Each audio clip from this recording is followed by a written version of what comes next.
from the pulmonary trunk through the ductus arteriosus through here into the aorta, bypass the lung. Why is that? Because it's the really good oxygenated nutrients blood get into the right atrium there from inferior vena cava of the heart, and we talk about more. We want to bypass lung, quickly get into the fetus body. So ductus arteriosum between the pulmonary trunk, arch of the aorta, allow the blood into the aorta quickly. Bypass lung, bypass left heart. So what's happening after birth? Close up. So remaining things is just a piece of connective tissue, no use. If it does not close up, we need a surgical procedure. We need a repair. Okay, we need a suture there, we really there. If there's a hole does not really seal, and what we do is we use the catheter and open a balloon against the hole, let the body seal by themselves first, if still not, open heart surgery. But somebody also has kind of needle size, like point size of the hole, we call the potent hole. And this potent hole will allow you live in adulthood, 30, 50 years old. If we don't have any other problem, no big flu and no strenuous exercise, you may never find you have potent hole there, just very little. Of course, bigger hole you cannot survive. Okay, like a mentum arteriosum, fossa ovalis will repeat their function in the fetal circulation, but the lab practical, I guarantee I'm going to ask you the question, those two. Okay, so after aorta, then the aorta branches into the body. Okay, we call it systemic arteries. Okay, we'll talk about more here. Into the myocardial thickness, and we'll have one question here, very simple question. The walls of the four chambers, they do not have the same thickness. Atria, they are thin, because most function, they receive the blood. Okay, so in the diastole, blood flows through the atria into the ventricle, but at the end of the diastole, atria has a small contraction, both sides have a small contraction. Push the blood from the atria fully into the ventricle. And this contraction needs a little bit of force, a little bit of muscle. So therefore, they are very thin wall. Ventricles, and you need to know left ventricle is 3 times of the right ventricle by the thickness. Because the left ventricle pumps the blood through the whole body into the head against the gravity, and especially if you have a really tall guy, you need more force pumped into there. And the right heart ventricle only pumps blood into the lungs, short distance, low resistance, so lower force. So therefore, it's a kind of 1/3 of the thickness of the left ventricle. Okay, for the fibrous skeleton, I don't have a question here. In the heart, there are no bones. They are just very, very strong, condensed fibrous tissue form the rings on those 4 valves.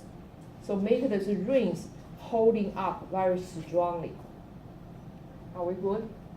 So we pass that one, okay, called the fibrous skeleton of the heart. This is the one. The ring of the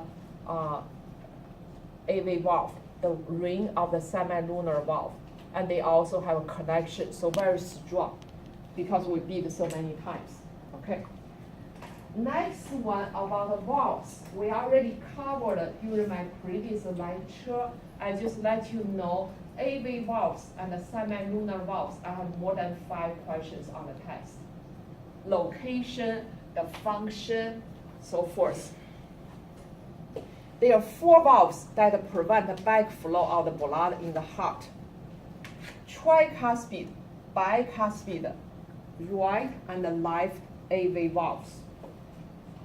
We already mentioned they always prevent blood backflow from the ventricle to the atria.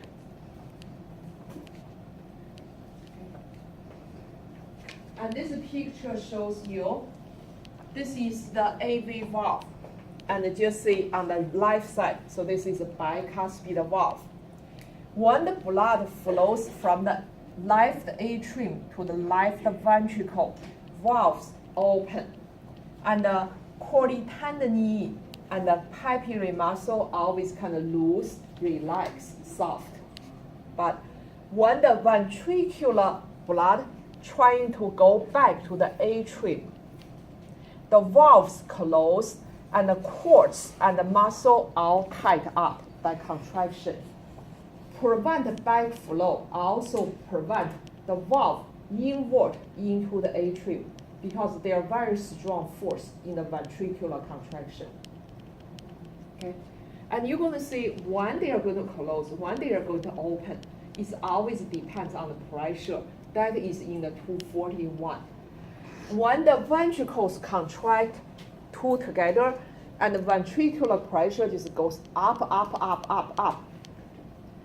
When the ventricular pressure exceeds atrial pressure, the valve swing close. Okay?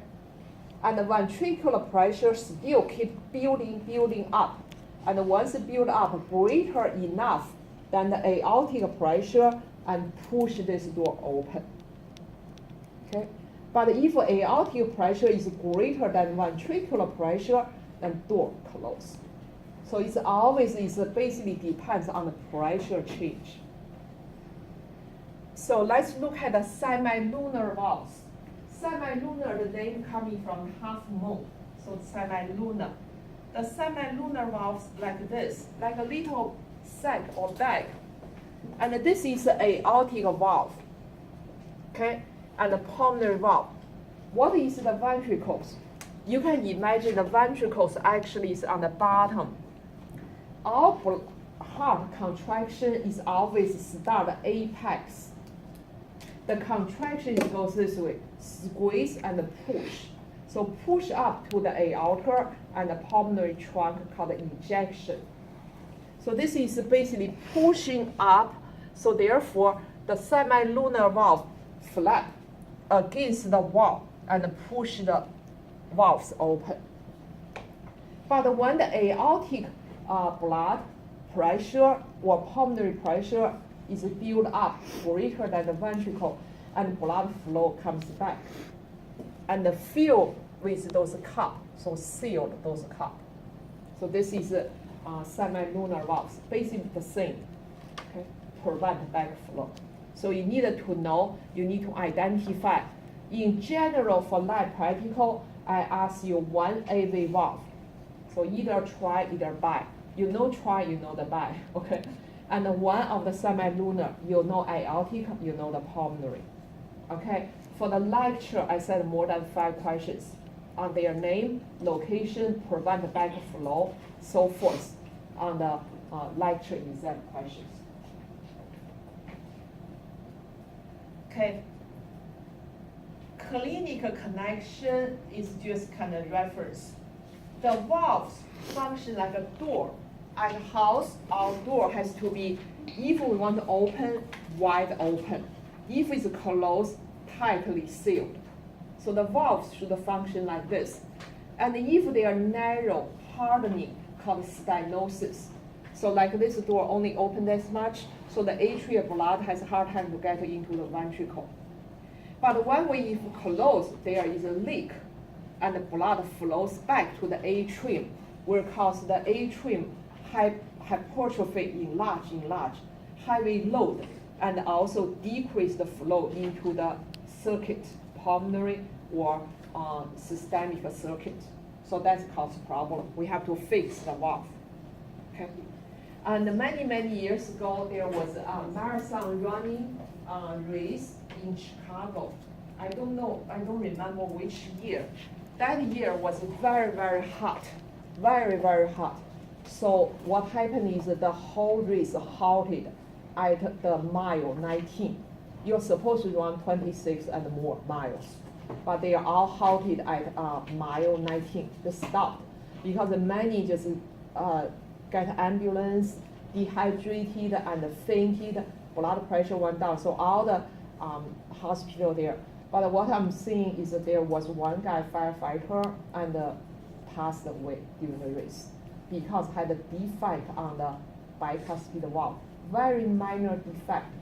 But his physician advised him not to go, but he thought he was fit, also exercise. But during that day, it's too much and dehydrated, blood very thick, and the heart pushed too hard, so eventually failed. Okay, may not cause problem, defect the valve, if you have just resting condition regular, but cause problem usually if you have strenuous, stress everything. Okay, so now next question is the circulation. I have a question about the pathway. Who is next? Who is the next one? Who follows? Okay, there are two major circulation, and students usually do pretty well. Systemic circulation and pulmonary circulation. Systemic circulation is the circulation supplies the body except the lungs, bones, muscles, organs, brain, everything. So this pathway, we should look at the picture, you need to know. Okay? Systemic circulation or circuit start left ventricle. Okay, this picture, left ventricle. The left ventricle, by contraction, pump the blood into the aorta. So next one is aorta. Okay? Then into the systemic arteries. Those arteries, by now we don't know all the names, but gradually at the end of semester you know many arteries. And for example, brachiocephalic trunk and a common carotid artery, then branch into the external carotid, internal carotid artery, then branch. Okay?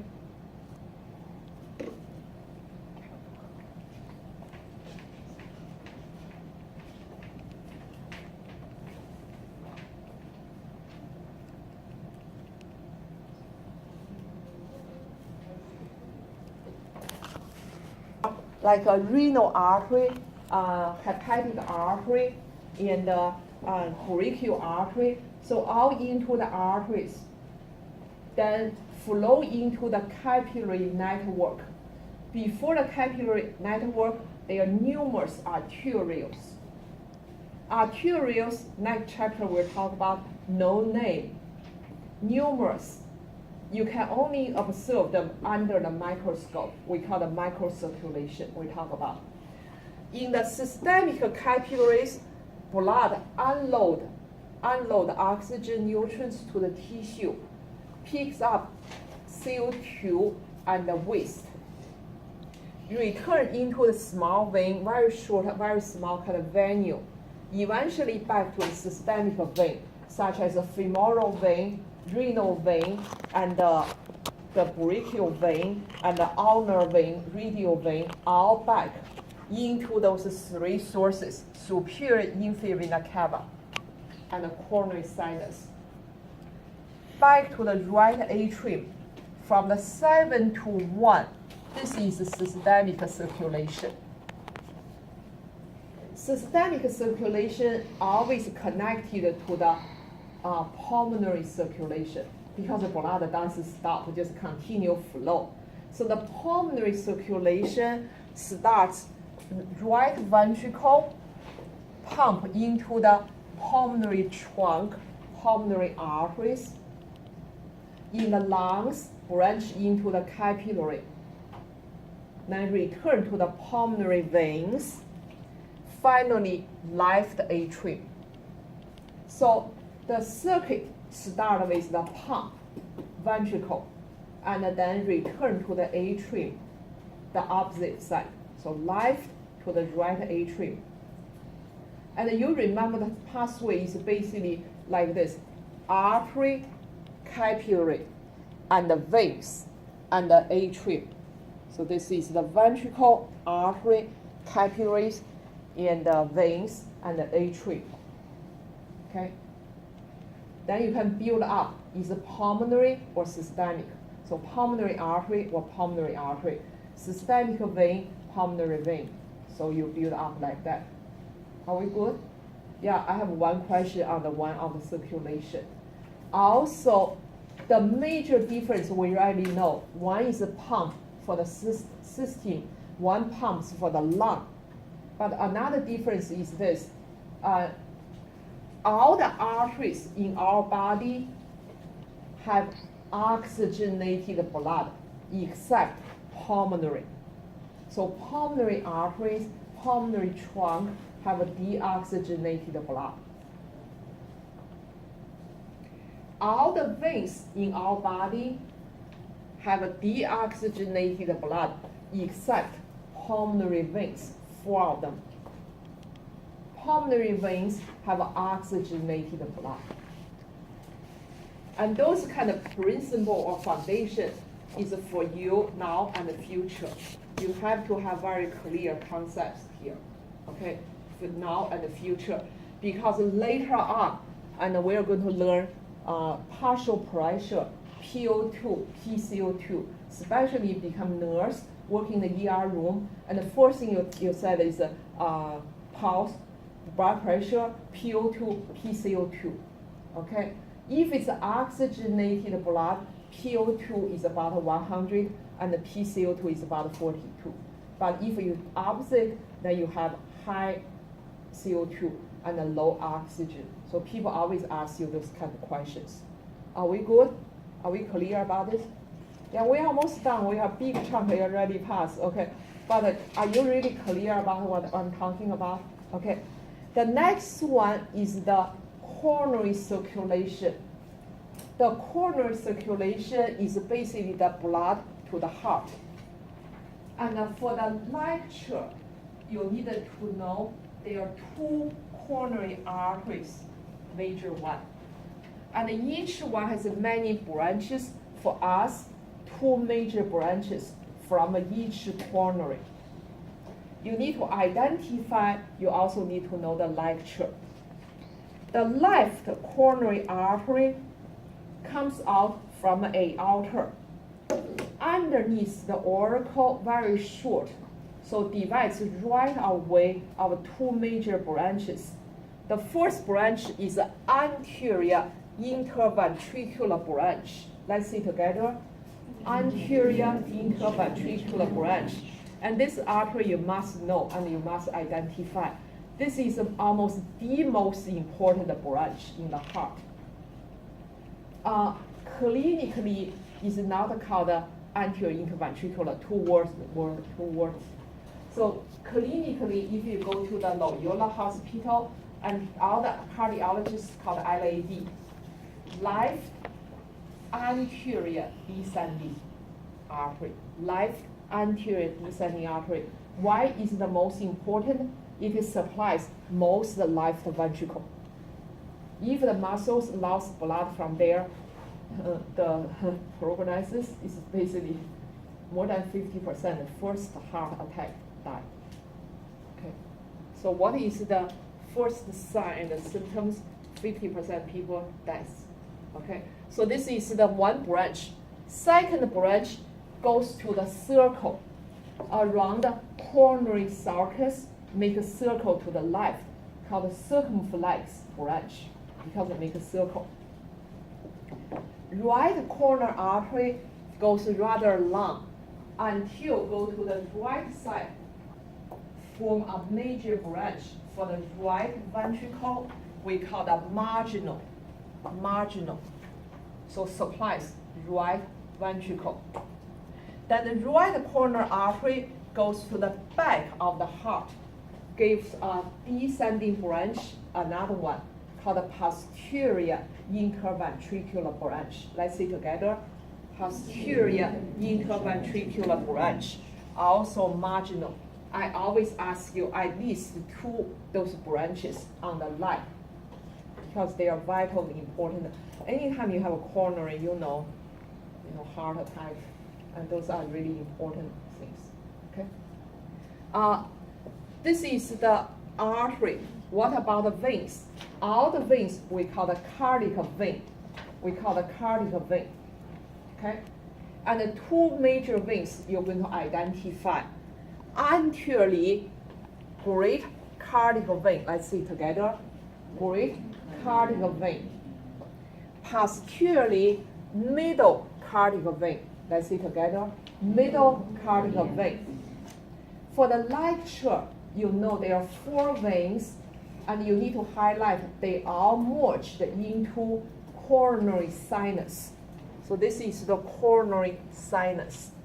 They all back to the coronary sinus. So the coronary sinus receives the venous blood from the heart. So coronary sinus receives blood from the following veins and delivers them to the right atrium. So all the veins eventually back to the coronary sinus. And the coronary sinus is also on the lab practical. I always ask you coronary sinus because that's just so important. So coronary sinus, I always ask you. I may ask you one of the vein. Okay, either greater cardiac vein or middle cardiac vein. You can see on this heart, the checkoff almost more than 30 items. So that is one checkoff. I will go over on Friday. But those will help you also the lecture part. Okay, lecture part, you have a little bit of physiology, not just the structure, the blood flow sequence, the valve function, and also the what is fossa ovale definition. Okay, are we good? Okay, so this is the coronary circulation. The last part is the conduction of the heart. We're talking about electric activity, and I have 2 questions. I think it's the 2 easiest questions. Okay, so this is the conduction of the heart. In the heart, 99% of muscle fibers are contractile muscle fibers. So they do contraction, relaxation, but 1% of muscle fibers specialized as autorhythmic cells. And what does mean? You have going to learn more in the physiology because they can go through on their own depolarization, repolarization, action potential. Okay? And those signals also conduct through the pathway. And you'll need to know 2 major things. What is the natural pacemaker? You already know. Natural pacemaker, SA node, sinoatrial node. And this node goes through, those cells almost like a neuron, okay? They are just specialized in the muscle fiber. They go through their own depolarization, repolarization, just their own signal. And it's located near the superior vena cava, enter the right atrium. Initiates the heartbeat, usually give us 60 to 70 beats per minute. Is our natural pacemaker. And the hormones and also neurotransmitters, sympathetic and epinephrine will increase, parasympathetic decrease. So fine tune about the heartbeat. Okay. Another question you need to know the pathway, the sequence. So the signal is conducting from SA node to the AV node. AV node is on the interatrial septum, close to the, on the right atrium, close to the tricuspid valve. Okay, SA node to the AV node, we call the AV conduction, atrial ventricular conduction. If something goes wrong, we have an AV block. Okay, the conduction something go wrong called AV block. They are 1st degree, 2nd degree, 3rd degree. The 1st degree is just prolonged time. 2nd degree is like atria beats 3 times, ventricle only beats twice. So some conduction skipped. The 3rd degree is basically atria contract their own, ventricle contract on their own, basically leading to death. At that time, I almost died. Okay, so it's a disassociated contraction. From the AV node goes to the bundle of the His, also called the AV bundle, is on the septum of the interventricle. And the bundle of the His divided into the bundle branches, and the bundle branches give the signal to the Purkinje's fibers along the cardiac muscle fibers. So therefore, the contraction ventricle always start at apex from here because they get the signals first from Purkinje's fibers. Okay? If there is a defect as A node, we need a pacemaker because if it's a defect, AV node still can make you beat, but the beat is only about 40 beats per minute. And if out there die, and if we have removed the heart and nothing there, if you have a ceiling, the heart still continue beat at certain time. And the Purkinje's fiber beat 20 beats per minute. But at that time, we cannot maintain the life, already died. So this is the two questions. I think is the easiest two questions on the conduction system. The last paragraph, ECG, EKG, I don't have questions there. And then you're going to learn more in the 241. Okay? So you're going to learn like a P wave is atrial depolarization. Follow the depolarization is systolic contraction. So follow the muscle become excited after depolarization, and here is atrial contraction. P2Q